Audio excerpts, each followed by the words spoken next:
तो guys glycolysis का मतलब क्या है? What is meant by glycolysis? Glyco means glucose and lysis means splitting.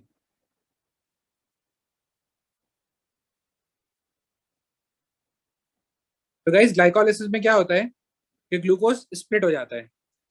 It is the splitting of hexose और glucose. अच्छा, ग्लूकोज तुम सबको पता है कि ग्लूकोज 6 कार्बन का है, 60। तो glucose is also known as hexose. तुम लोगों ने एएस में पढ़ा था, ठीक है। तो ग्लाइकोलिसिस में क्या होगा सिंपली कि ग्लूकोज स्प्लिट कर जाएगा। 6 कार्बन का होता है ग्लूकोज, तो ग्लूकोज जो है वो स्प्लिट कर जाएगा, इसमें स्प्लिट कर जाएगा into 2 molecules of pyruvate which are 3 carbon sugar, 3 carbon compounds. ठीक है जी। तो ग्लाइकोलिसिस में सिंपली क्या होता है कि जो ग्लूकोज होता है 6 कार्बन का, वो 2 मॉलिक्यूल में ब्रेक हो जाएगा, किसके? पायरुवेट के, जो कि 3 कार्बन के होते हैं। समझ में आई बात? It's very it make sense, it's very simple कि एक मॉलिक्यूल 6 कार्बन का है ना, अगर उसको तोड़ोगे तो वो दो मॉलिक्यूल्स में टूट जाएगा, और दोनों मॉलिक्यूल्स कितने कार्बन के होंगे? 3 3 कार्बन के होंगे। ठीक है। तो ये जो मॉलिक्यूल्स होते हैं इन्हें क्या बोलते हैं? पायरुवेट। पायरुवेट 3 कार्बन मॉलिक्यूल है। सही है जी। जैसे फॉर एग्जाम्पल ये ग्लूकोज है, कितने कार्बन का है? 6। ठीक है। अब इसको तोड़ दिया, कितने मॉलिक्यूल्स में? 2 मॉलिक्यूल्स में। तो अब ये दोनों मॉलिक्यूल्स कितने कार्बन के? 3 कार्बन के। तो ये जो मॉलिक्यूल बन जाता है 3 कार्बन का, इसे क्या बोलते हैं गाइस? पायरुवेट। तो कितने मॉलिक्यूल्स बनेंगे हमारे पास पायरुवेट के? 2 मॉलिक्यूल्स बनेंगे पायरुवेट के। This is glycolysis. तो ग्लाइकोलिसिस को डिटेल में पढ़ेंगे।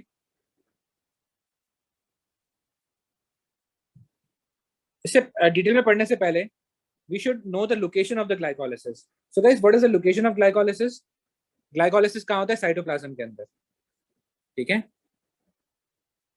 या हम कह सकते हैं साइटोसॉल के अंदर, एक ही बात है। ठीक है जी। साइटोप्लाज्म का मतलब होता है सेल फ्लूइड, और साइटोसॉल का मतलब होता है सेल सॉल्यूशन, एक ही बात है ये। सही है जी। तो आप साइटोप्लाज्म भी लिख सकते हो, साइटोसॉल भी लिख सकते हो। ये लोकेशन होती है। किसकी लोकेशन होती है? ग्लाइकोलिसिस की। ग्लाइकोलिसिस हर सेल में हो रहा है, और कहाँ पे हो रहा है गाइस? साइटोप्लाज्म में या साइटोसॉल में। Any problem up till now?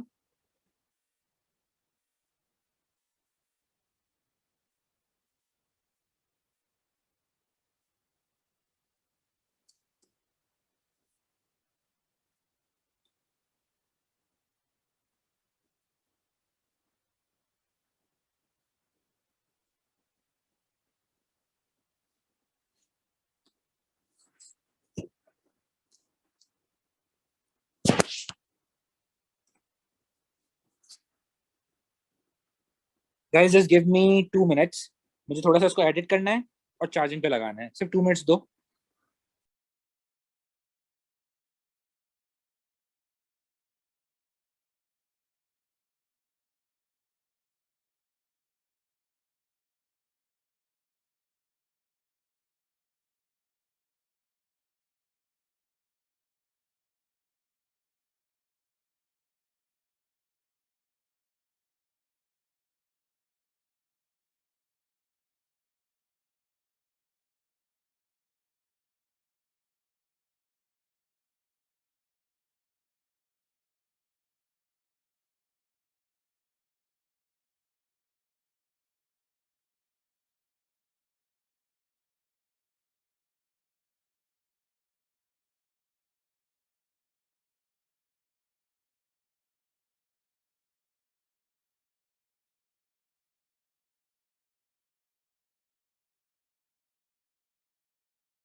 Okay guys, continue करते हैं। थोड़ा सा इसमें मुझे एडिशन करनी है।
ओके गाइस, अब शुरू करते हैं इसको। Are you all here with मी?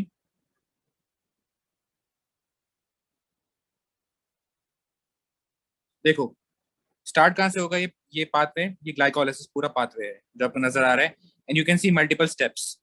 ठीक है, तो ग्लाइकोलाइसिस शुरू कहाँ से होता है? It starts with glucose. ठीक है जी,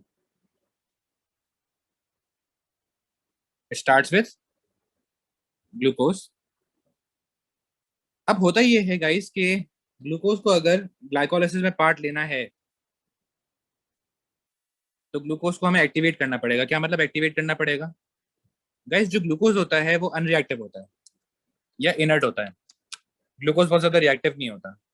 सही है, तो अगर ग्लूकोज को हमें रिएक्ट करवाना है, सही है, ठीक है, अगर हम चाहते हैं कि ग्लूकोज स्प्लिट करे, क्योंकि ग्लाइकोलाइसिस में ग्लूकोज स्प्लिट कर रहा है ना, ब्रेक हो रहा है, तो अगर हम चाहते हैं कि ग्लूकोज स्प्लिट करे और वो ब्रेक डाउन करे, तो हमें उसे एक्टिवेट करना पड़ेगा या उसे एनर्जाइज करना पड़ेगा या सिंपली हमें उसे एक्टिवेशन एनर्जी प्रोवाइड करनी पड़ेगी। तो ग्लूकोज को एक्टिवेशन एनर्जी कैसे प्रोवाइड करते हैं? This energy comes from ATP. तो ग्लूकोज जैसे ही रिएक्ट करता है एटीपी से, यानी हम क्या करते हैं कि एटीपी प्रोवाइड करते हैं ग्लूकोज को, हमारे सेल्स में ये हो रहा होता है। ठीक है, तो ग्लूकोज को एनर्जाइज करने के लिए क्या चाहिए होता है? एटीपी चाहिए होता है। एटीपी क्या करेगा कि ग्लूकोज को एनर्जी प्रोवाइड करेगा और साथ में और क्या प्रोवाइड करेगा? फॉस्फेट, क्योंकि एटीपी ब्रेक डाउन हो जाएगा एडीपी में। यहाँ पे देखो, what do you guys observe over here? ये गाइस जो एटीपी है वो ब्रेक डाउन हो जाएगा किसमें? एडीपी में। और इससे जो एनर्जी रिलीज होगी वो कहाँ जाएगी? ग्लूकोज तक, और साथ में फॉस्फेट भी ग्लूकोज तक चले जाएगा। तो कौन सा मॉलिक्यूल बन जाता है? Glucose 6 phosphate. Are you getting my point? यहाँ पे ग्लूकोज था, 6 कार्बन थे ना, ये जो रेड सर्कल्स हैं ये कार्बन हैं।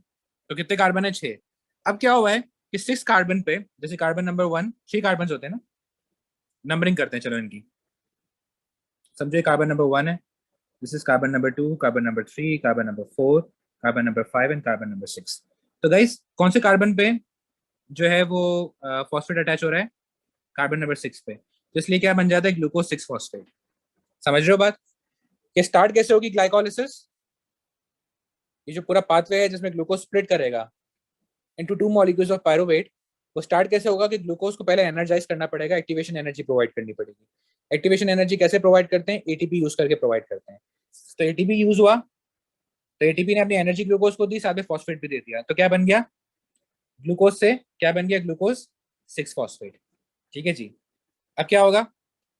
इतनी एनर्जी काफी नहीं थी, थोड़ी सी और एनर्जी देंगे।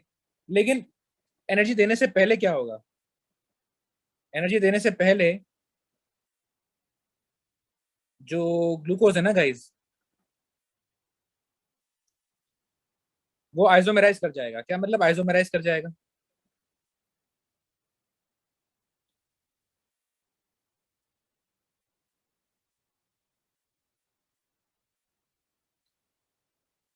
कि ग्लूकोज जो है गाइज वो किसमें कन्वर्ट हो जाएगा? फ्रक्टोज में। तुम सबको पता है कि ग्लूकोज और फ्रक्टोज क्या है? आइसोमर्स है ना, ऐसा ही है। फॉर्मूला दोनों का सेम होता है। ग्लूकोज भी C6H12O6 है, और फ्रक्टोज भी, जैसे ग्लूकोज भी C6H12O6 है और फ्रक्टोज भी C6H12O6 है। दोनों का मॉलिक्यूलर फॉर्मूला सेम है। What is the difference? Difference in structure. ठीक है जी। तो glucose can convert into fructose. Are you getting my point? तो फर्दर एनर्जी देने से पहले थोड़ी एनर्जी कब मिली ग्लूकोज को? जब वो कन्वर्ट हो गया ग्लूकोज 6 फॉस्फेट में। ठीक है, this is known as activation of glucose, कि ग्लूकोज को हम एक्टिवेट कर रहे हैं। सही है, और मैं तुम लोगों को लिखवाया था need for energy in living organisms में, क्या लिखवाया था? पीछे चले, तो मैंने तुम लोगों को एक स्टेटमेंट लिखवाई थी, क्या लिखवाया था? कि energy is required for the activation of glucose in glycolysis, लिखवाया था ना ये। तो हम देख रहे हैं कि हमें एटीपी चाहिए होता है to activate glucose in glycolysis. सही है जी। अच्छा, तो एक एटीपी काफी नहीं है, एनर्जी देने के लिए एक और एटीपी चाहिए होता है, लेकिन उससे पहले क्या होगा कि glucose 6 phosphate will be converted into fructose 6 phosphate, isomerisation हो जाएगी। ठीक है जी।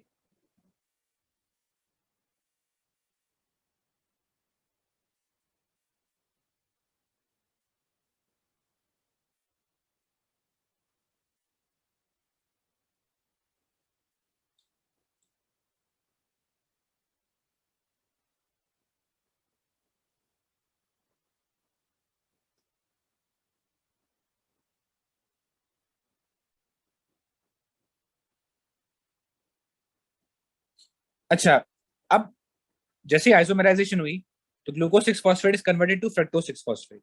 अब फर्दर एनर्जाइज करेंगे, यानी एक और एटीपी यूज होगा। ठीक है, तो क्या बन जाएगा गाइस, अब जब एक और एटीपी यूज होगा तो वो क्या देगा, एनर्जी देगा और साथ में फॉस्फेट देगा। Now this time phosphate, phosphate कहाँ अटैच हो जाएगा इस दफा? यस गाइस, फॉस्फेट कहाँ अटैच हो जाएगा? कार्बन नंबर 1 पे। 6 पे तो ऑलरेडी था ना एक, तो दूसरा फॉस्फेट आगे कहाँ अटैच हो जाएगा? कार्बन नंबर 1 पे। तो ये क्या बन जाएगा? Fructose 1,6 bis phosphate.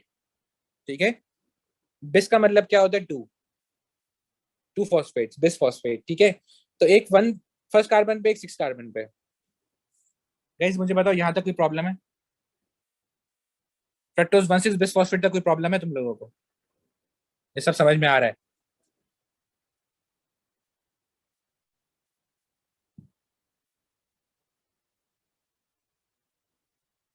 जी,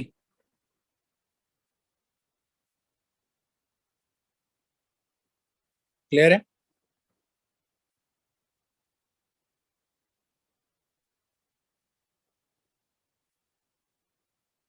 एवरीवन?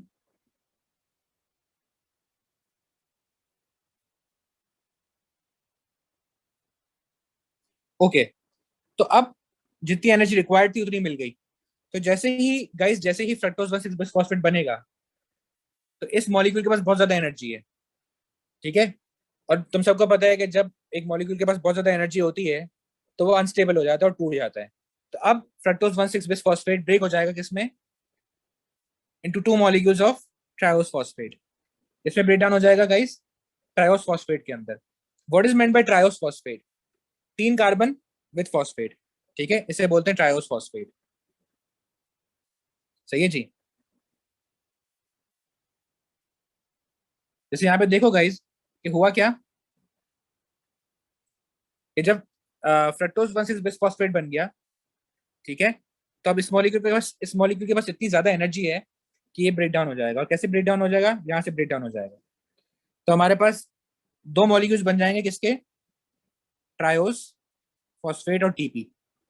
सही है, ट्रायोस मीन्स 3 कार्बन।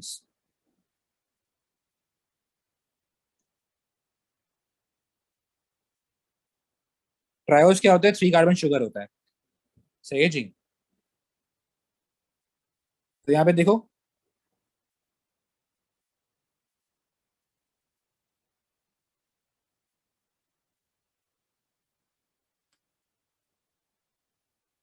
3 कार्बन के हमारे पास दो ट्रायोस फॉस्फेट्स आ गए। ठीक है, अब क्या होगा? अभी ट्रायोस फॉस्फेट्स जो है वो एक इंटरमीडिएट में कन्वर्ट हो जाएंगे। Guys we don't need to know this intermediate, हमें ये इंटरमीडिएट पढ़ने की जरूरत नहीं है। यानी ट्रायोस फॉस्फेट जो है वो बेसिकली एक इंटरमीडिएट में कन्वर्ट हो रहा है, और इस इंटरमीडिएट को मैंने यहाँ पे शो नहीं किया है। ठीक है, तो दोनों ट्रायोस फॉस्फेट्स किस में कन्वर्ट हो रहे हैं? एक पर्टिकुलर इंटरमीडिएट में, जिसको हमने यहाँ पे शो नहीं किया है। याद रहे कि जब ट्रायोस फॉस्फेट इस इंटरमीडिएट में कन्वर्ट होते हैं, बल्कि मैं लिख देता हूँ ताकि तुम्हें याद रहे।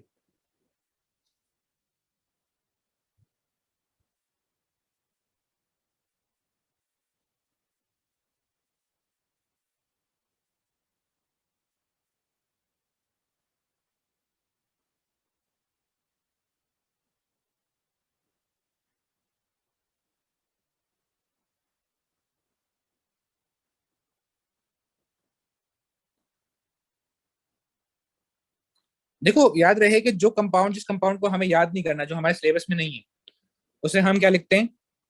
इंटरमीडिएट। ठीक है, यानी इंटरमीडिएट भी कोई ना कोई कंपाउंड होता है। जिसको हमें याद नहीं करना। Are you getting my point?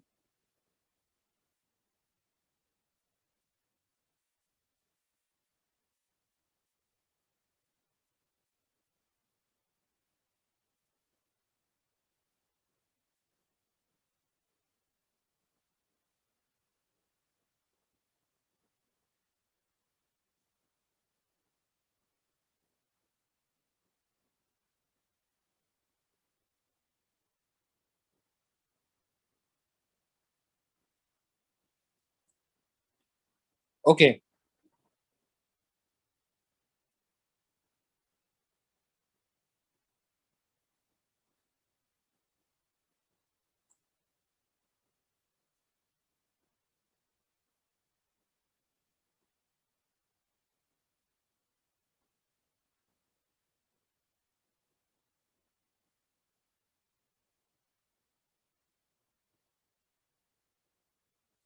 अच्छा, अब याद रहे कि आई वाज सेइंग कि गाइस ट्रायोस फॉस्फेट से कन्वर्जन होगी एक इंटरमीडिएट में। अब जब कन्वर्जन होती है ना, तो इस कन्वर्जन में दो हाइड्रोजन एटम्स बाहर आ जाते हैं। समझ में आ रही है बात? जब ट्रायोस फॉस्फेट कन्वर्ट हो रहा है इंटरमीडिएट के अंदर, तो हो क्या रहा है गाइस, दो हाइड्रोजन बाहर आ रहे हैं। And these hydrogen are picked up by a hydrogen carrier called NAD। सही है? ठीक है। जब ट्रायोस फॉस्फेट इंटरमीडिएट में कन्वर्ट हो रहा है, तो हाइड्रोजन बाहर आ रहे हैं, दो हाइड्रोजन एटम्स। ठीक है। और ये जो दो हाइड्रोजन एटम्स होते हैं, they are picked up by a hydrogen carrier molecule. NAD एक हाइड्रोजन कैरियर है, जो इस हाइड्रोजन को पिकअप करके क्या बन जाता है, रिड्यूस NAD। ठीक है। क्यों रिड्यूस NAD बन जाता है? क्योंकि वो हाइड्रोजन को एक्सेप्ट कर लेता है, वो रिड्यूस हो जाता है। Addition of hydrogen is reduction. सही है जी। इस तरफ भी यही होगा, क्योंकि दो ट्रायोस फॉस्फेट मॉलिक्यूल्स है ना, एक ये ट्रायोस फॉस्फेट है, एक ये ट्रायोस फॉस्फेट है। तो दोनों मॉलिक्यूल्स के साथ यही हो रहा है। क्या हो रहा है?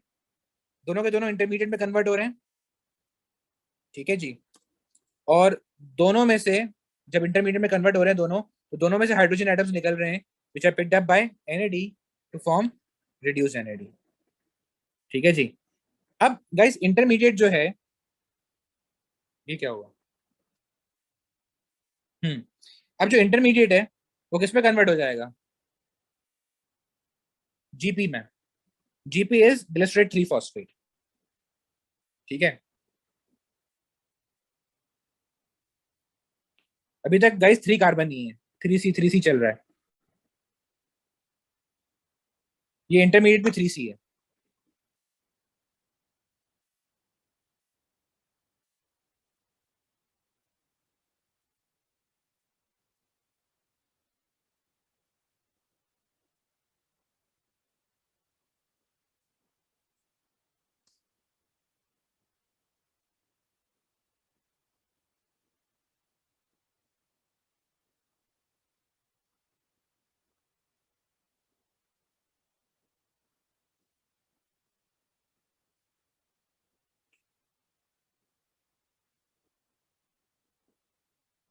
सही है जी। अच्छा, इंटरमीडिएट, हर इंटरमीडिएट किस में कन्वर्ट हो जाएगा? ग्लिसरेट 3 फॉस्फेट में, या GP में। ठीक है। और जैसे ही ये इंटरमीडिएट ग्लिसरेट 3 फॉस्फेट में कन्वर्ट होता है, तो क्या होता है गाइस? ATP बनता है। ATP फॉर्म होता है, ब्रेक डाउन नहीं हो रहा, बन रहा है। यानी ये जो इंटरमीडिएट है, इसका मैं नाम नहीं बताया तुम लोगों को, लेकिन मैं तुम्हें इसका स्ट्रक्चर बताऊंगा। इसका स्ट्रक्चर क्या होता है इंटरमीडिएट का, कि इसके पास दो फॉस्फेट ग्रुप्स होते हैं।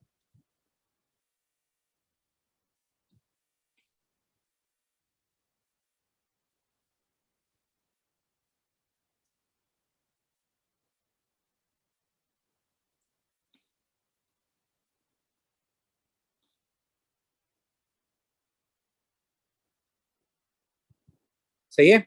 ये इंटरमीडिएट 3 कार्बन का तो होता है, लेकिन इसके पास दो फॉस्फेट ग्रुप्स होते हैं। सही है। तो जब इंटरमीडिएट कन्वर्ट हो जाएगा ग्लिसरेट 3 फॉस्फेट में, तो वो एक फॉस्फेट लूज कर देगा इंटरमीडिएट। सही है। जब वो एक फॉस्फेट लूज कर देगा, तो मुझे बताओ कि वो फॉस्फेट कहाँ जाएगा?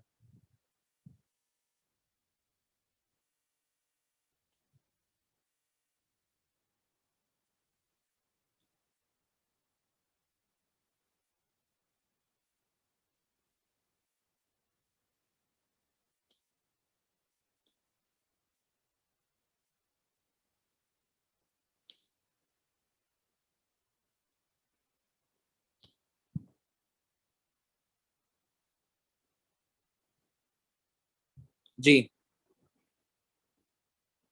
अगर ये इंटरमीडिएट फॉस्फेट लूज करेगा तो ये फॉस्फेट जा कहाँ रहा है, एटीपी के पास जा रहा है ना, मतलब एडीपी के पास जा रहा है टू फॉर्म एटीपी। जैसे यहाँ पे देखो तुम लोग, इंटरमीडिएट के पास दो फॉस्फेट है और जीपी के पास जो ग्लिसरेट 3 फॉस्फेट है उसके पास एक ही फॉस्फेट है।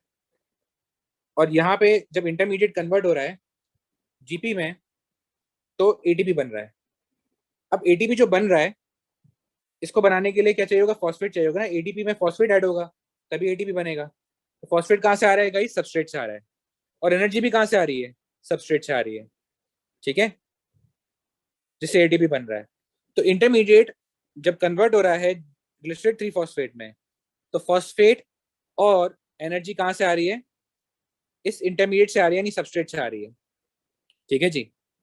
तो जब भी एटीपी बनाने के लिए एनर्जी और फॉस्फेट दोनों सबस्ट्रेट से आए तो क्या बोलते थे उसे, सबस्ट्रेट लेवल फॉस्फोरिलेशन। याद है मैंने आपको पढ़ाया था लास्ट क्लास में कि जब भी एनर्जी जो एटीपी बनाने के लिए चाहिए और फॉस्फेट वो दोनों के दोनों सबस्ट्रेट से आ जाएं, जैसे इंटरमीडिएट से आ गए, तो फिर उस एटीपी फॉर्मेशन को हम क्या बोलते हैं, सबस्ट्रेट लेवल फॉस्फोरिलेशन।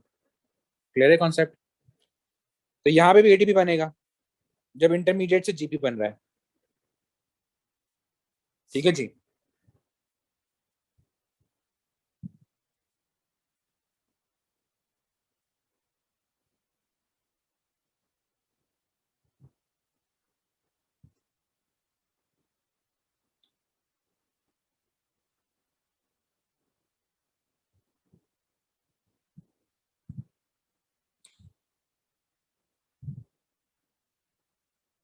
अब क्या होगा, थ्रू सेवरल इंटरमीडिएट्स,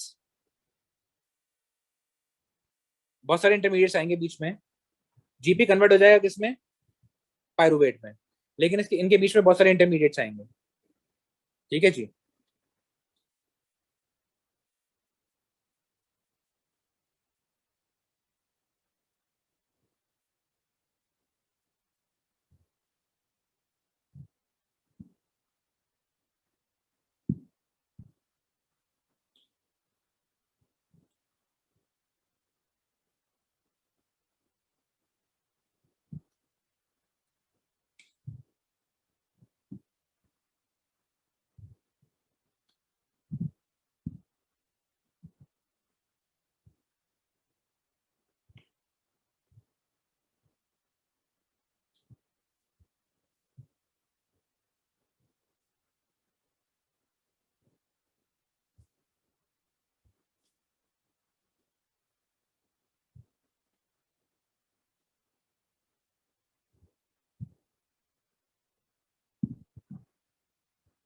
एक मिनट रुकना।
अच्छा, सो आई वाज सेइंग कि गाइस जो जीपी है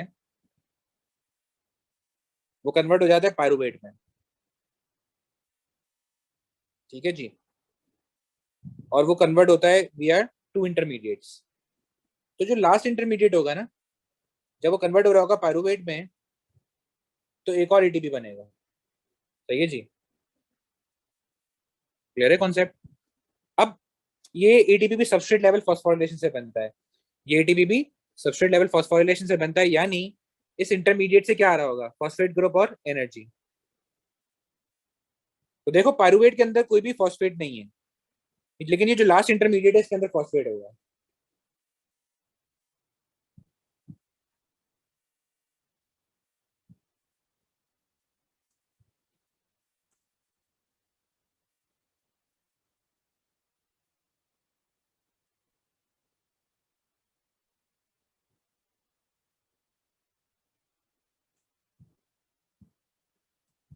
जो लास्ट इंटरमीडिएट है गाइस, उसमें क्या होगा, फॉस्फेट होगा।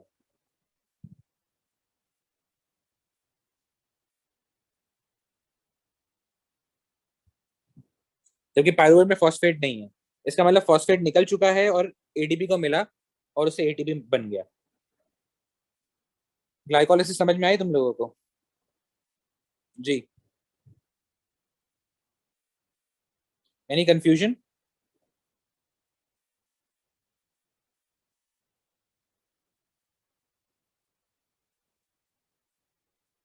यानी होगा क्या ग्लाइकोलाइसिस में, गाइस स्टार्ट करेंगे ग्लूकोज से, इसको रिवाइज करते हैं पूरा। तो ग्लूकोज से स्टार्ट होती है ये, और इवेंचुअली होगा क्या कि ग्लूकोज ब्रेक डाउन हो जाएगा into two molecules of pyruvate. वही देख रहे हैं हम कि गाइस हमारे पास इन द एंड क्या बन रहे हैं, पायरुवेट के दो मॉलिक्यूल्स बन रहे हैं, ठीक है जी। पायरुवेट का एक मॉलिक्यूल ये रहा और दूसरा मॉलिक्यूल ये रहा, तो हमारे पास पायरुवेट के दो मॉलिक्यूल्स बन गए। सही है जी। तो स्टार्ट कैसे होता है, कि ग्लूकोज को एनर्जाइज करते हैं।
Guys can you tell me के कहाँ पे स्क्रीन हैंग हुई थी? मतलब मैं क्या समझा रहा था लास्ट? सर आप लास्ट बता रहे थे कि आप वो ग्लाइकोलाइसिस का आप वो देख रहे थे, समरी दे रिकॉल रहे थे। रिकॉल दे रहा था ना, समरी दे रहा था, तो कहाँ तक दे दी थी समरी? आपने बता दिया था कि जैसे वो पायरुवेट्स में हो जाएंगे, 2 पायरुवेट बन जाएंगे ग्लूकोज, ये बताया था आपने। अच्छा, चलो रिकॉल करते हैं। स्टार्ट कहाँ से होता है? ग्लूकोज से। किसमें कन्वर्ट हो जाता है? ग्लूकोज 6 फॉस्फेट में। इसमें एटीपी यूज होता है। ठीक है, सही है। यानी ये क्यों एटीपी यूज हो रहा है? ग्लूकोज को एनर्जाइज करने के लिए या ग्लूकोज को एक्टिवेशन एनर्जी प्रोवाइड करने के लिए। इसे क्या बोलते हैं इस प्रोसेस को? Phosphorylation of glucose, because phosphorylation means addition of glucose. सही है जी। उसके बाद क्या होगा? Fructose 6 phosphate is converted to, sorry, glucose 6 phosphate is then converted to fructose 6 phosphate. तो इसमें क्या हो रहा है? ग्लूकोज फ्रक्टोज में कन्वर्ट हो रहा है, तो आइसोमेराइजेशन हो रही है। ठीक है, दिस इज कॉल्ड आइसोमेराइजेशन।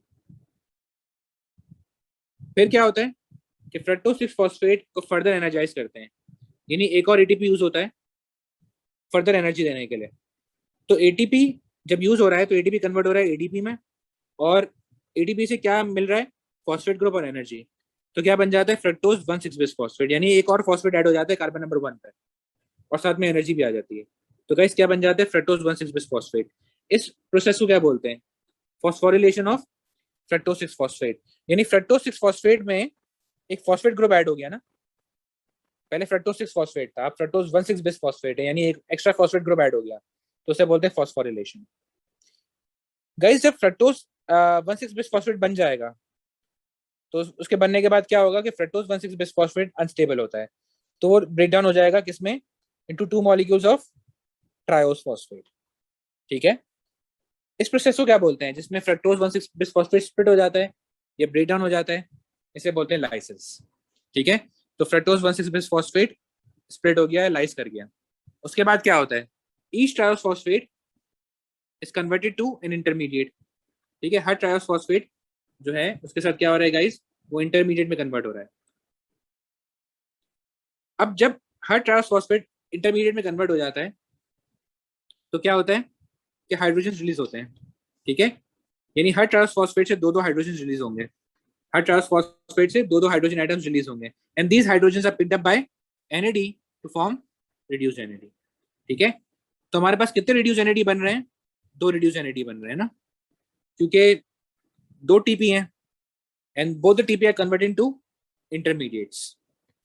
ठीक है, और हाइड्रोजन निकल रहे हैं हर टीपी से, which are going to NAD to form reduce NAD. NAD क्या है गाइस? हाइड्रोजन कैरियर है। अच्छा, जब ट्रायोस फॉस्फेट से हाइड्रोजन निकल रहे हैं, तो इस रिएक्शन को क्या बोलते हैं? डिहाइड्रोजनेशन। ठीक है, removal of hydrogen from a substrate is known as dehydrogenation. सही है जी। तो कितने रिड्यूस एनएडी बन रहे हैं? 2 रिड्यूस एनएडी। अब ये जो इंटरमीडिएट है, ये जो इंटरमीडिएट्स हैं, ये कन्वर्ट होंगे ग्लिसरेट 3 फॉस्फेट में या जीपी में। तो जब इंटरमीडिएट कन्वर्ट हो रहे हैं जीपी में या ग्लिसरेट 3 फॉस्फेट में, तो गैस क्या निकल रहा है? फॉस्फेट ग्रुप निकल रहा है और एनर्जी निकल रही है, which is transfer to ADP to form ATP. ठीक है जी। गैस इस प्रोसेस को क्या बोलेंगे? क्योंकि यहाँ पे एटीपी बन रहा है, और एटीपी को बनाने के लिए एनर्जी और फॉस्फेट दोनों सबस्ट्रेट से आ रहे हैं ना, तो this is known as substrate level phosphorylation. ठीक है, जब एटीपी इस तरह बने कि फॉस्फेट भी सबस्ट्रेट से आए और एनर्जी भी सबस्ट्रेट से आए, तो उसे बोलते हैं substrate level phosphorylation. So guys intermediate से फॉस्फेट भी निकल रहा है और एनर्जी भी निकल रही है, जो किसे मिल रही है? एडीपी को। और क्या बन रहा है? एटीपी। तो इसे बोलते हैं सबस्ट्रेट लेवल फॉस्फोरिलेशन। ठीक है जी। तो गाइस कितने एटीपी बन रहे हैं हमारे पास? एक यहाँ पे बन रहा है, क्योंकि 2 इंटरमीडिएट्स है ना, जब 2 इंटरमीडिएट्स कन्वर्ट हो रहे हैं 2 जीपी में, तो हमारे पास 2 एटीपी बनेंगे, एक एटीपी यहाँ भी बन रहा है। फिर क्या होगा? ग्लिसरेट 3 फॉस्फेट विया इंटरमीडिएट्स। ठीक है, 2 इंटरमीडिएट्स, जैसे ग्लिसरेट 3 फॉस्फेट पहले एक इंटरमीडिएट में कन्वर्ट होगा, फिर वो इंटरमीडिएट दूसरे इंटरमीडिएट में कन्वर्ट होगा, फिर जो लास्ट इंटरमीडिएट है वो पायरुवेट में कन्वर्ट हो जाएगा।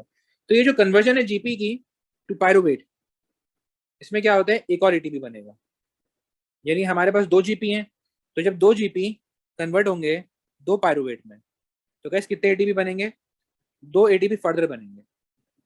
ठीक है, ये रहे।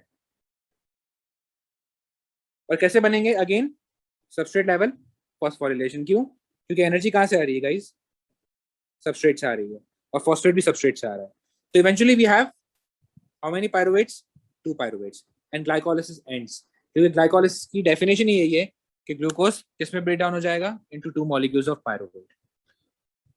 तो ये ग्लाइकोलाइसिस हो गया, इसमें ये सेवरल स्टेप्स हैं और हर स्टेप को एक टर्म दिया जाता है।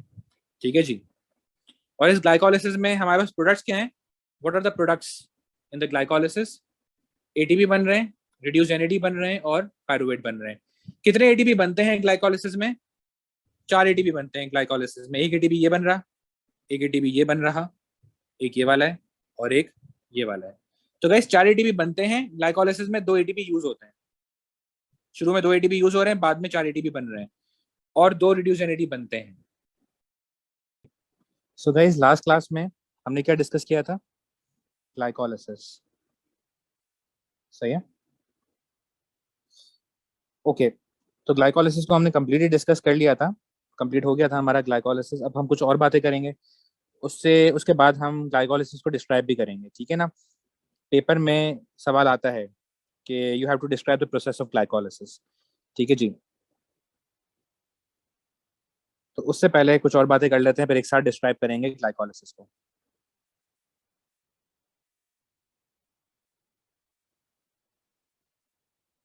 सही है। तो तुम लोगों को याद होगा कि जब हम ग्लाइकोलाइसिस पढ़ रहे थे लास्ट क्लास में, तो हमने एक रिएक्शन पढ़ा था which is known as dehydrogenation. ठीक है, तो डिहाइड्रोजनेशन क्या आता है कि जो सबस्ट्रेट था उससे हाइड्रोजन रिलीज होते हैं, and these hydrogen are picked up by NAD. तो बस वही डिस्कस कर लेते हैं, उसको रीइंफोर्स करेंगे कि guys how do we define dehydrogenation. Dehydrogenation is defined as the loss of hydrogen atoms from the substrate. जब भी सबस्ट्रेट से हाइड्रोजन एटम्स लॉस होंगे तो उसे बोलते हैं डिहाइड्रोजनेशन। फिर एनएडी क्या होता है, एनएडी एक मॉलिक्यूल होता है, ठीक है, जिसे हम क्या बोलते हैं, फुल फॉर्म होता है एनएडी का, निकोटीनामाइड एडेनिन डाइन्यूक्लियोटाइड। ठीक है, जैसे हमने लास्ट क्लास में पढ़ा था ना एनएडी के बारे में, मैंने क्या बताया था आपको एनएडी के बारे में कि एनएडी जो होता है वो हाइड्रोजन कैरियर होता है। जब भी सबस्ट्रेट से हाइड्रोजन निकलेंगे, so these hydrogen are picked up by NAD to form reduce NAD. यही पढ़ा था हमने लास्ट क्लास में। ठीक है जी। तो एनएडी का फुल फॉर्म क्या होता है, निकोटीनामाइड एडेनिन डाइन्यूक्लियोटाइड। अब इसका फुल फॉर्म अगर तुम याद ना करो तो उससे कोई फर्क नहीं पड़ता, क्योंकि पेपर में हम सिर्फ एनएडी लिखते हैं, फुल फॉर्म नहीं लिखते हम। ठीक है, तो ऐसी तुम्हारी नॉलेज के लिए मैंने फुल फॉर्म बता दिया। तो गाइस एनएडी है क्या, NAD is a coenzyme which accepts और picks up hydrogens, act as hydrogen carrier. जैसे हमने लास्ट क्लास में डिस्कस किया था कि एनएडी हाइड्रोजन कैरियर है, वो हाइड्रोजन को पिकअप करता है। ठीक है, लेकिन हम एनएडी को कोएंजाइम भी कहते हैं। तो अब आ जाते हैं, डिस्कस करते हैं कि कोएंजाइम क्या होता है।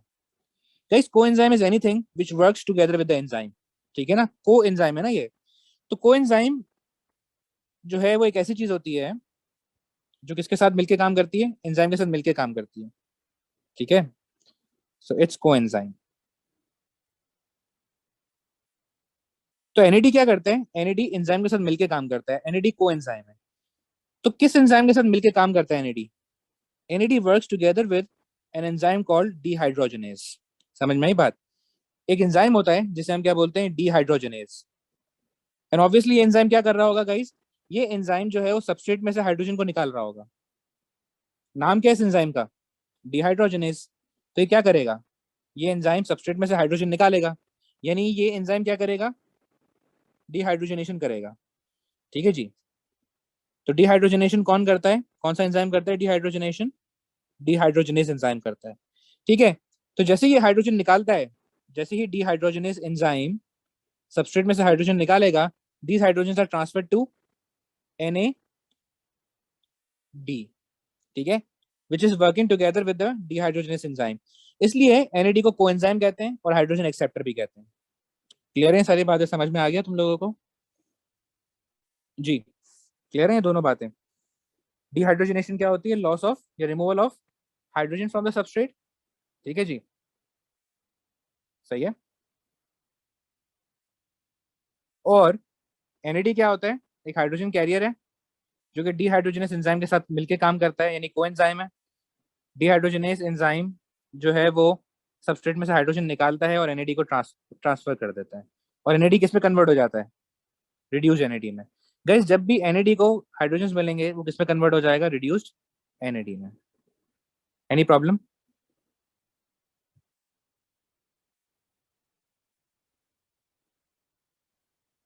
क्लियर है सब कुछ? है जी।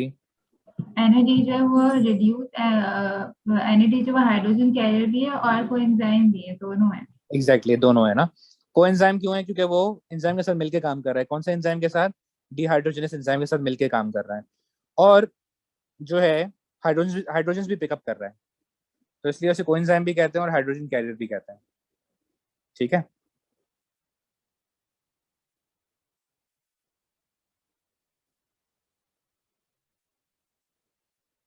सही है।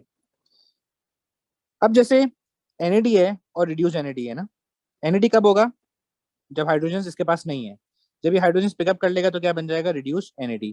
अच्छा, याद रहे कि जब NAD के पास हाइड्रोजन नहीं होते तो या तो उसे सिर्फ NAD बोलते हैं या उसे बोलते हैं ऑक्सीडाइज NAD, ये NAD पॉजिटिव। ये तीन जो है वो जो टर्म्स हैं, ऑक्सीडाइज NAD या सिर्फ NAD या NAD पॉजिटिव, इसका एक ही मतलब है। Are you getting my point? लेकिन पेपर में क्या यूज होता है? सिर्फ NAD। अगर पेपर में सिर्फ NAD लिखा हुआ है तो इसका मतलब क्या होता है कि NAD के पास हाइड्रोजन नहीं है। But you can use the term oxidize NAD या NAD पॉजिटिव। समझ में आ गई सारी बातें? तो ये आप इंटरचेंजेबली यूज कर सकते हो, लेकिन पेपर में यही यूज होता है। अगर हाइड्रोजन आ जाएं तो फिर क्या टर्म यूज करते हैं? रिड्यूस NAD यूज करते हैं, जो पेपर में यूज होता है। साथ में आप NADH भी कह सकते हो। सही है। रिड्यूस NAD को आप NADH भी लिख सकते हो। समझ में आई सारी बातें? वैसे तो आपको पेपर में लिखना है reduce NAD, but you can also right NADH। सही है।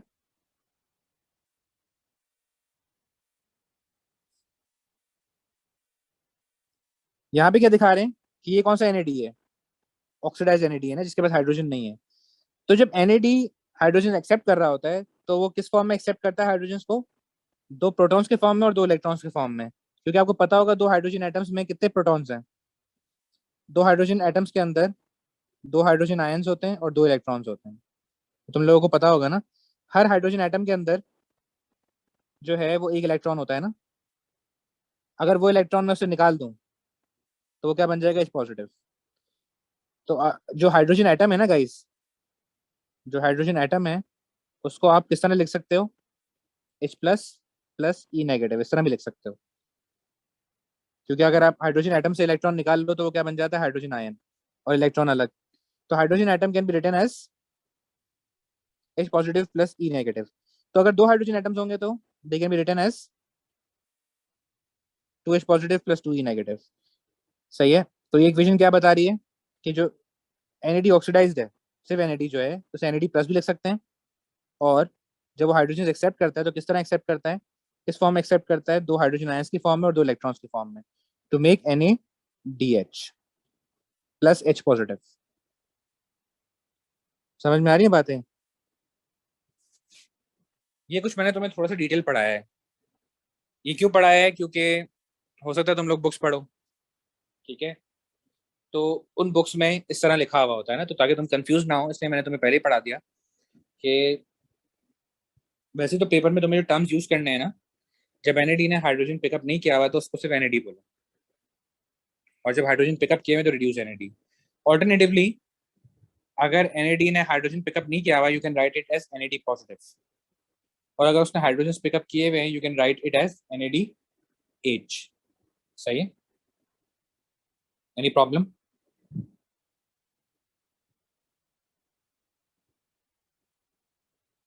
समझ में आ रहा है?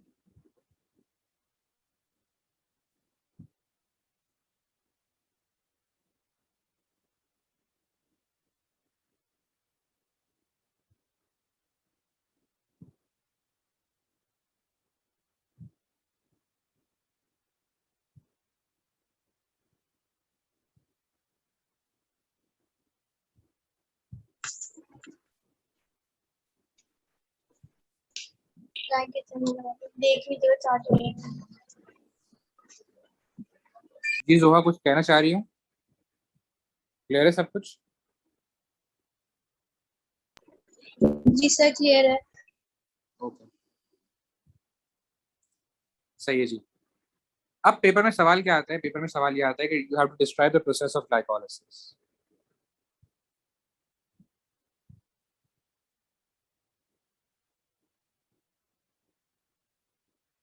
कितने मार्क्स का सवाल आता है? 7 मार्क्स का। Describe the process of glycolysis. तो हम कैसे डिस्क्राइब कर सकते हैं ग्लाइकोलाइसिस को? Describe the process of glycolysis. 7 mark का। Can you guys describe glycolysis for मी?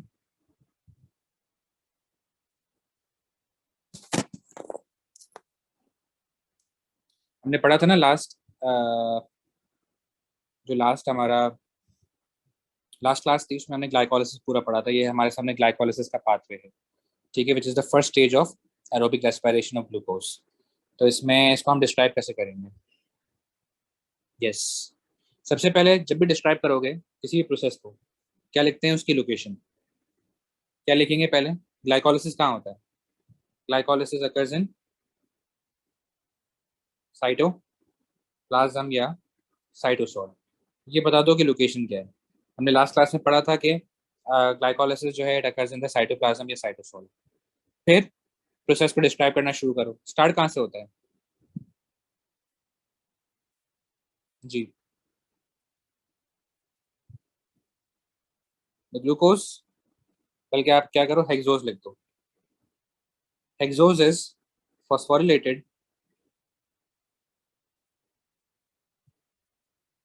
ये चलो ग्लूकोज भी कह सकते हो, चलो सही है। हेक्सोज या glucose is phosphorylated using ATP to form what? Hexose 1,6 bisphosphate. ऐसा कुछ हो रहा था या कुछ डिफरेंट हो रहा था? मतलब हमें शॉर्ट करके लिखना है, हमें इतना डिटेल में नहीं लिखना। जितना डिटेल में हमने पढ़ा है ना, उतना डिटेल में हमें डिस्क्राइब नहीं करना। 7 मार्क का सवाल है। तो ये बताओगे कि ग्लूकोज से पहले ग्लूकोज 6 फॉस्फेट बनेगा, फिर फ्रक्टोज 6 फॉस्फेट बनेगा, फिर फ्रक्टोज 1,6 बिस फॉस्फेट बनेगा। इससे बेहतर इसको सिंप्लीफाई कर दो। ग्लूकोज फ्रक्टोज के नाम छोड़ दो, नाम क्या लिखोगे? Hexose. Are you getting my point? क्या आप बोल दो ग्लूकोज को हेक्सोस? फ्रक्टोज भी हेक्सोस ही होता है, तो आप हेक्सोस का टर्म यूज कर लोगे तो आपको ग्लूकोज और फ्रक्टोज के टर्म्स यूज नहीं करने पड़ेंगे। आप सिंपली बता दो कि हेक्सोस जो है उसको फॉस्फोरिलेट करेंगे, यानी एटीपी यूज करके उसको फॉस्फोरिलेट करेंगे, और इवेंचुअली क्या बन जाएगा? Hexose 1,6 bisphosphate. ठीक है, क्योंकि fructose 1,6 bis phosphate is also hexose 1,6 bis phosphate. Hexose is 6 carbon sugar, चाहे वो फ्रक्टोज हो चाहे वो ग्लूकोज हो। ठीक है, तो शॉर्ट करने के लिए हम हेक्सोस का टर्म दे देते हैं। सो हेक्सोस इज हेक्सोस और glucose is phosphorylated using ATP to form hexose 1,6 bis phosphate.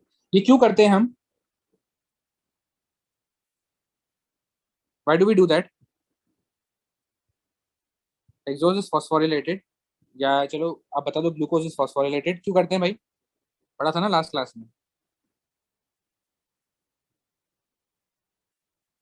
Glucose is phosphorylated to provide what? Activation energy in order for it to split। ठीक है जी, हम चाह रहे हैं ग्लूकोज स्प्लिट करें ना, ग्लाइकोलाइसिस में यही होता है। तो स्प्लिट अगर हमें करवाना है तो हमें क्या करना पड़ेगा? एक्टिवेशन एनर्जी प्रोवाइड करनी पड़ेगी। और कैसे प्रोवाइड करते हैं? Using ATP. फिर क्या लिखेंगे? Hexose bis phosphate. अच्छा, आप कार्बन लिख दिया करो, जैसे हेक्सोस या ग्लूकोज कितने कार्बन का है? 6 कार्बन का है, सही है। तो hexose bis phosphate splits into, इसमें स्प्लिट हो जाएगा।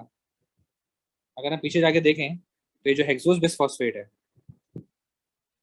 या फ्रक्टोज 1,6 बिस फॉस्फेट, ये किस में स्प्लिट हो जाता है? Into 2 molecules of triose phosphate, TP में स्प्लिट हो जाता है ना। तो क्या लिखेंगे? हेक्सोस, हो गया, hexose 1,6 bis phosphate splits into 2 molecules of triose phosphate। ठीक है, या टीपी। तो हेक्सोस बेस फॉस्फेट में कितने कार्बन थे? कार्बन मेंशन कर दिया करो, 6 कार्बन थे। और किसमें स्प्लिट कर दिया? Into 2 molecules of triose phosphate, जिसमें कितने कार्बन थे? 3 कार्बन थे। सही है जी। साथ में ये भी मेंशन कर दो कि चेंज क्या है 6C से, what is the change? 3C। इसके भी मार्क्स होते हैं। और क्या लिखेंगे फिर? Each triose phosphate is dehydrogenated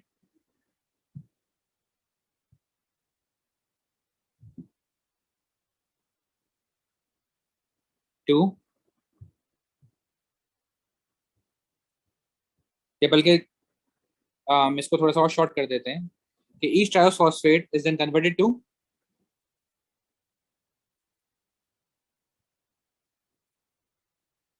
each triose phosphate यानी each TP is converted to GP. GP क्या था गाइस? ग्लिसरेट 3 फॉस्फेट पढ़ा था ना हमने।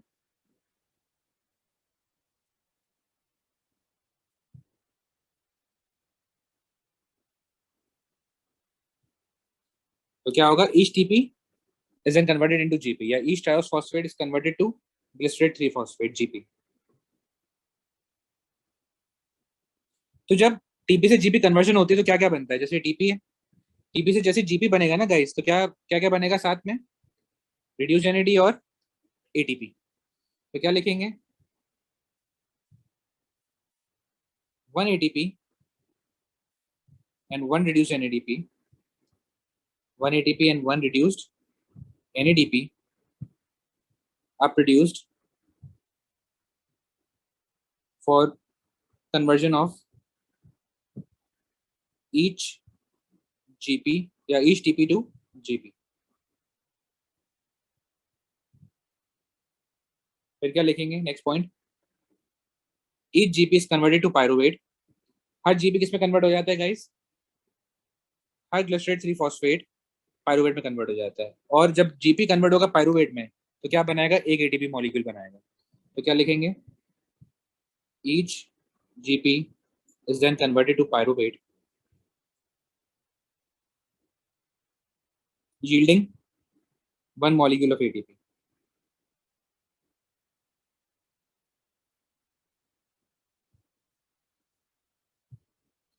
तो गाइज हम क्या बोलते हैं? There is net production of, there is net production of 2 ATP। क्या मतलब है? नेट प्रोडक्शन क्या होती है गाइज? ओवरऑल प्रोडक्शन ना। क्यों? ओवरऑल 4 ATP बनते हैं, 2 ATP बनते हैं, 4 ATP प्रोड्यूस होते हैं, 4 ATP are produced and 2 ATP are used.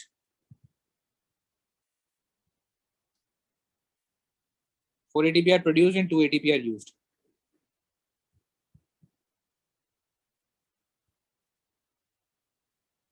जैसे 2 ATP कहाँ यूज हो रहे थे? ग्लूकोज को जब हम फॉस्फोराइलेट कर रहे थे, जैसे मैंने यहाँ पे ऊपर लिखा है कि हेक्सोज जब glucose is phosphorylated using 2 ATP to form hexose 1,6 base phosphate. तो याद रहे कि 2 ATP यूज हो रहे थे और 4 ATP प्रोड्यूस हो रहे हैं। ऐसा ही है ना? हमने कल जब मैं क्लास ले रहा था तो मैंने क्या बताया था आप लोगों को कि कितने ATP यूज होते हैं? आपके सामने 2 ATP शुरू में यूज हो रहे हैं और बाद में कितने ATP बन रहे हैं? एक ATP ये रहा, 2, 3 और 4 ATP बनते हैं। तो नेट प्रोडक्शन कितनी होगी guys? Net production means overall production. 2 use हो रहे हैं, 4 बन रहे हैं, तो ओवरऑल हमें कितने मिले? 2। So there is net production of 2 ATP and 2 reduce NAD। कितने रिड्यूस NAD बनते हैं गाइस? 2 रिड्यूस NAD बनते हैं ग्लाइकोलाइसिस में। सही है जी। तो वो तो हम देख रहे हैं ना कि एक रिड्यूस NAD यहाँ बना, एक रिड्यूस NAD यहाँ बना। Any problem in the description of the process of glycolysis? अगर आप ये लिखोगे तो आपको पेपर में 7 मार्क्स मिल जाएंगे। Any problem? सर तो कुछ आपके क्लियर है जो यहाँ? नोट्स है उसमें आपने ये भी लिखा है, मतलब आपने ये क्वेश्चन का आंसर भी लिखा है? हाँ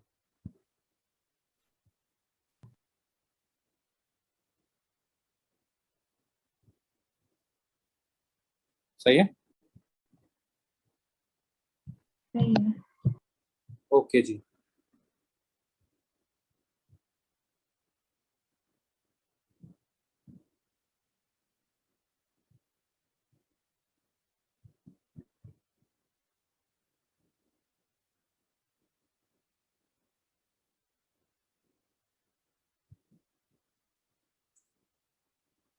आगे चलेंगे.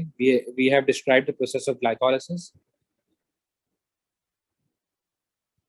अच्छा, अब एक और सवाल आता है पेपर में. तो सवाल क्या होता है?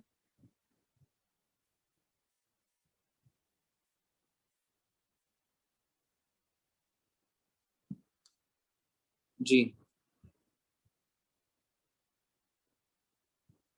गाइस, वो सवाल ये होता है कि explain why glucose is phosphorylated using ATP during glycolysis. ये अलग से एक सवाल आता है पेपर में कि भाई ग्लूकोज को हम फॉस्फोरिलेट क्यों कर रहे हैं ग्लाइकोलाइसिस के वक्त पे. शुरू में हम ग्लूकोज को फॉस्फोरिलेट करते हैं ना, एटीपी यूज करते हैं और ग्लूकोज को फॉस्फोरिलेट करते हैं इन ग्लाइकोलाइसिस. तो क्यों करते हैं? अभी 3 मार्क का सवाल है, इसमें क्या लिखना चाहिए हमें?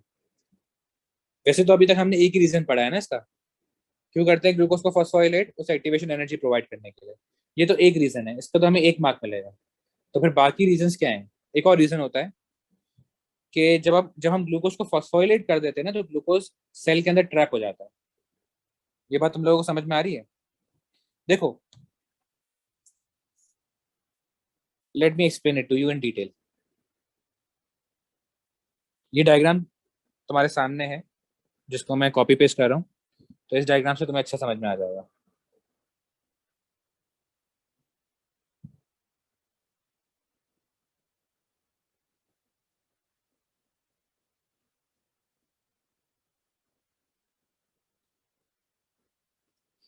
जो ग्लूकोज होता है ना, वो सेल के अंदर कैसे एंटर होता है? ग्लूकोज जो होता है ना गाइस, वो कौन सा मॉलिक्यूल है? वो पोलर मॉलिक्यूल है. पोलर मॉलिक्यूल का मतलब क्या होता है? एक ऐसा मॉलिक्यूल जो कि फॉस्फोलिपिड्स को क्रॉस नहीं कर सकता. हम सबको पता है कि मेम्ब्रेन किससे बनी हुई होती है? सेल सरफेस मेम्ब्रेन किससे बनी हुई होती है? फॉस्फोलिपिड से ना. तो guys, there are phospholipids in front of you. ये फॉस्फोलिपिड है ना, ये एक फॉस्फोलिपिड है. ठीक है. तो फॉस्फोलिपिड्स में तुम लोगों ने पढ़ा पढ़ा था. ठीक है, क्या पढ़ा था तुम लोगों ने फॉस्फोलिपिड्स में? कि फॉस्फोलिपिड्स जो होती हैं, उनकी जो टेल्स होती हैं, वो कैसी होती हैं? हाइड्रोफोबिक या वाटर हीटिंग. ऐसा ही है ना? तो जो चीज पोलर होती है वो फॉस्फोलिपिड्स को क्रॉस नहीं करती है. यानी जैसे ग्लूकोज मॉलिक्यूल है, वो पोलर है. वो जो है डायरेक्टली फॉस्फोलिपिड्स को क्रॉस नहीं कर सकता. तो सेल के अंदर एंटर कैसे होता है ग्लूकोज? विया कैरियर प्रोटीन. एक कैरियर प्रोटीन होता है मेम्ब्रेन के अंदर जो ग्लूकोज को लेके आता है. हमने पढ़ा था लास्ट ईयर, लास्ट सेशन में हमने पढ़ा था कैरियर प्रोटीन्स के बारे में. ऐसे ही है ना? ठीक है. ग्लूकोज पोलर मॉलिक्यूल है. पोलर मॉलिक्यूल या तो चैनल प्रोटीन्स के थ्रू फ्लो करते हैं या कैरियर प्रोटीन्स के थ्रू. तुम सबको पता है ये बात, क्योंकि वो फॉस्फोलिपिड्स को क्रॉस नहीं कर सकते. तो ग्लूकोज का अपना कैरियर होता है जिसे हम क्या बोलते हैं? ग्लट. ठीक है. ग्लूकोज का अपने कैरियर प्रोटीन है जिसे हम बोलते हैं ग्लट. ग्लट का मतलब है ग्लूकोज ट्रांसपोर्टर. ठीक है ना, short to GLUT, glucose transporter. तो ग्लूकोज अंदर आ गया सेल के. अब यही ग्लूकोज सेल के बाहर भी जा सकता है इसी कैरियर के थ्रू. ये ग्लूकोज सेल के बाहर भी जा सकता है. लेकिन अगर हम ग्लूकोज पे क्या लगा दें? फॉस्फेट लगा दें, तो अब क्या होगा? ग्लूकोज का शेप चेंज हो जाएगा. एंड ये जो ग्लूकोज 6 फॉस्फेट होगा या ग्लूकोज 1,6 बिसफॉस्फेट होगा, ये इस कैरियर के थ्रू फ्लो नहीं कर सकेगा. क्योंकि कैरियर पे फ्लो करने के लिए इसका शेप कैसा होना चाहिए? कुछ ऐसा शेप होना चाहिए. क्योंकि कैरियर पे बाइंडिंग साइट्स होती है ना, तुम सबको पता है कि कैरियर प्रोटीन पे बाइंडिंग साइट्स होती हैं. तो क्या होता है कि अगर हम ग्लूकोज को फॉस्फोरिलेट कर दें, तो ग्लूकोज सेल के अंदर ट्रैप हो जाएगा, वो सेल से बाहर नहीं जा सकेगा. तो जैसे ही ग्लूकोज सेल के अंदर आता है ना, तो ग्लूकोज को फौरन से फॉस्फोरिलेट कर दिया जाता है ताकि ग्लूकोज सेल के बाहर ना जा सके. सही है ना? इस बात समझ में आ रही है? ग्लूकोज को फॉस्फोरिलेट करने से क्या होगा कि ये जो ग्लूकोज 1,6 बिसफॉस्फेट है, ये इस कैरियर प्रोटीन से बाइंड नहीं कर सकेगा और बाहर नहीं जा सकेगा. Secondly, just like glucose just like glucose जो ग्लूकोज 1,6 बिसफॉस्फेट है, वो भी पोलर है. तो वो फॉस्फोलिपिड्स को भी क्रॉस नहीं कर सकता. ठीक है. तो क्या लिखा हुआ है मैंने यहाँ पे? Glucose bisphosphate can not cross the cell surface membrane. Number 1, because it's polar. पहली बात, वो पोलर है, इसलिए वो फॉस्फोलिपिड्स को क्रॉस नहीं कर सकता. सेकेंडली, उसका कोई ट्रांसपोर्ट प्रोटीन नहीं है मेम्ब्रेन में. मेम्ब्रेन में ट्रांसपोर्ट प्रोटीन किसका है? ग्लूकोज का है ना. लेकिन ग्लूकोज बिसफॉस्फेट का कोई भी कैरियर प्रोटीन नहीं है. Are you getting my point? तो ये लिखना होता है आपको.